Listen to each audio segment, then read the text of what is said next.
بسم اللہ الرحمن الرحیم۔ آج ہم انشاءاللہ سورہ بقرہ کی آیت نمبر 25 کی تلاوت اور اس کی انشاءاللہ تفسیر سنیں گے۔ تو اس میں اللہ تبارک و تعالیٰ نے ایمان والوں کا بھی ذکر کیا، اور ایمان والوں کا ذکر کرنے کے بعد فرمایا کہ ان کو انعام کیا ملے گا۔ ایمان لانے کے بعد ان کو جو انعام ملے گا اس کا بھی اللہ تبارک و تعالیٰ نے اس آیت میں ذکر فرمایا۔ تو آج انشاءاللہ اس کی تفسیر بھی سنیں گے اور تلاوت بھی سنیں گے۔ بسم اللہ الرحمن الرحیم۔ وَبَشِّرِ الَّذِينَ آمَنُوا وَعَمِلُوا الصَّالِحَاتِ أَنَّ لَهُمْ جَنَّاتٍ تَجْرِي مِن تَحْتِهَا الْأَنْهَارُ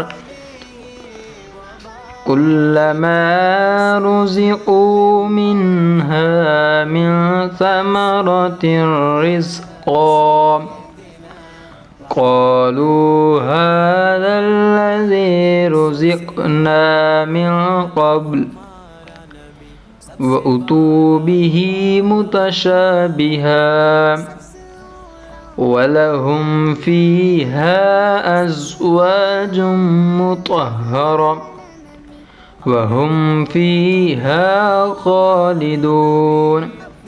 ترجمہ کنز العرفان۔ اور ان لوگوں کو خوشخبری دو جو ایمان لائے اور انہوں نے اچھے عمل کیے، ان کے لیے ایسے باغات ہیں کہ جس کے نیچے نہریں بہتی ہیں۔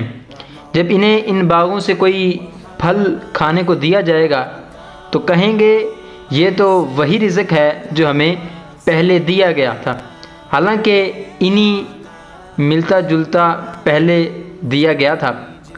اور ان جنتیوں کے لیے ان باغوں میں پاکیزہ بیبیاں بھی ہوں گی، اور ان باغوں میں وہ ہمیشہ رہیں گے۔ وَبَشِّرِ الَّذِينَ آمَنُوا وَعَمِلُوا الصَّالِحَاتِ۔ اور ان لوگوں کے لیے خوشخبری ہے کہ جو ایمان لائے پھر نیک عمل کیے۔ گویا کہ رب تبارک و تعالیٰ نے جو خوشخبری سنائی ہے وہ ایمان والوں کو سنائی ہے، اور پھر فرمایا کہ ان لوگوں کے لیے جنت ہے کہ جو نیک عمل بھی کریں۔ سب سے پہلے ایمان لانا، پھر نیک عمل کرنا۔ اب فرماتے ہیں کہ اللہ تعالیٰ کی سنت یہ ہے کہ قرآن میں ترتیب یعنی ڈرانے کے ساتھ ساتھ ترغیب بھی ذکر فرماتا ہے۔ اس لیے کفار اور ان کے اعمال و عذاب کے ذکر کے بعد مومنین اور ان کے اعمال و ثواب کا ذکر فرمایا اور انہیں جنت کی بشارت دی۔ صالحات یعنی نیکیاں وہ عمل ہیں جو شرعاً اچھے ہوں، ان میں فرائض نوافل سب داخل ہیں۔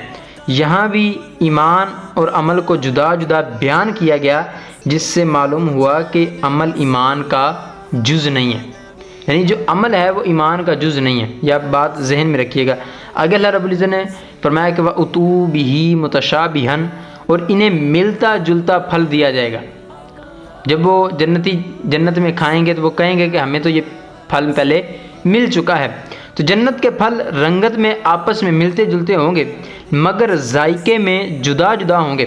اس لیے ایک دفعہ ملنے کے بعد جب دوبارہ پھل ملیں گے تو جنتی کہیں گے یہ پھل تو ہمیں پہلے بھی مل چکا ہے، مگر جب وہ کھائیں گے تو انہیں اس سے نئی لذت حاصل کریں گے اور ان کا لطف بہت زیادہ ہو جائے گا۔ اس کا یہ بھی معنی بیان کیا گیا ہے کہ انہیں دنیاوی پھلوں سے ملتے جلتے پھل دیے جائیں گے تاکہ وہ ان پھلوں سے مانوس رہیں، لیکن جنتی پھل ذائقے میں دنیاوی پھل سے بہت زیادہ اعلیٰ ہیں۔ یعنی اب پتہ اس میں یہ چلا کہ جو جنت کے پھل ہیں اور دنیا کے پھل یہ دیکھنے میں تو برابر ہیں، لیکن ان کا جو ذائقہ ہے جب بندہ کھائے گا تو وہ الگ ذائقہ ہوگا۔ تو اس میں یہ بھی ہے، جو تصوف کے علماء ہیں وہ لکھتے ہوتے ہیں، اسی وجہ سے لکھتے ہیں، وہ کہتے ہیں کہ بندے کو کم کھانا چاہیے، دنیا میں کم کھانا چاہیے۔ کیونکہ آخرت میں جو چیزیں ہوں گی وہ تقریباً دنیا سے ملتی جلتی ہوں گی۔ اس وجہ سے بندہ کہے گا یار یہ تو میں نے کھایا ہوا ہے پہلے، لیکن اس کا جو ذائقہ ہوگا وہ الگ ہی ہوگا۔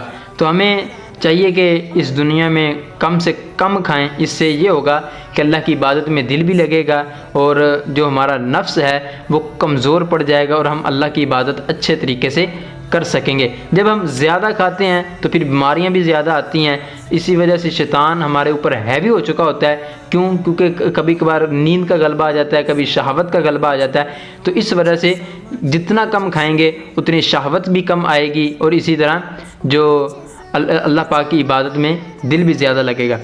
آگے فرمایا ازواج مطہرہ، اس کے لیے پاک بیویاں ہیں، یعنی جنتی بیویاں خواہ حوریں ہوں یا سب کی سب تمام ناپاکیوں اور گندگیوں سے مبرہ ہوں گی، نہ جسم میں میل ہوگا نہ کوئی اور گندگی، اس کے ساتھ ہی وہ بد مزاجی بد خلقی سے بھی پاک ہوں گی۔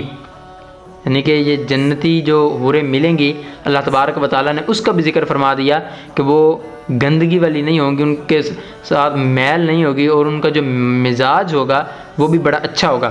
اور آگے فرمایا کہ وَهُمْ فِيهَا خَالِدُونَ، وہ ہمیشہ اس میں رہیں گے، جنتی نہ کبھی فنا ہوں گے اور نہ جنت سے نکالے جائیں گے، لہذا جنت اور اہل جنت کے لیے فنا نہیں ہے۔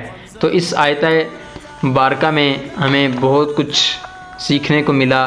پہلے نمبر پہ رب نے فرمایا کہ تم ایمان لاؤ، ایمان لانے کے بعد نیک عمل کرو، اور نیک عمل کرنے کا صلہ یہ ہوگا کہ تمہیں ہمیشہ ہمیشہ کے لیے جنت میں داخل کیا جائے گا۔ تو اللہ پاک سے دعا کرتے ہیں کہ مولا ہمیں بھی نیک صالح فرائض اور نوافل ادا کرنے کی توفیق عطا فرمائے، اور رمضان میں بالخصوص چونکہ آج کل رمضان کا مہینہ مبارک گھڑیاں چل رہی ہیں، اللہ ہمیں ان ماہ مبارک گھڑیوں کے صدقے زیادہ سے زیادہ عبادت کرنے کی توفیق عطا فرمائے، زیادہ سے زیادہ ذکر اللہ کرنے کی توفیق عطا فرمائے، زیادہ سے زیادہ قرآن پاک کی تلاوت کرنے والا بنائے، آمین بجاہ النبی الامین وصلی اللہ تعالی علی خیر خلقہ محمد و اصحابہ اجمعین۔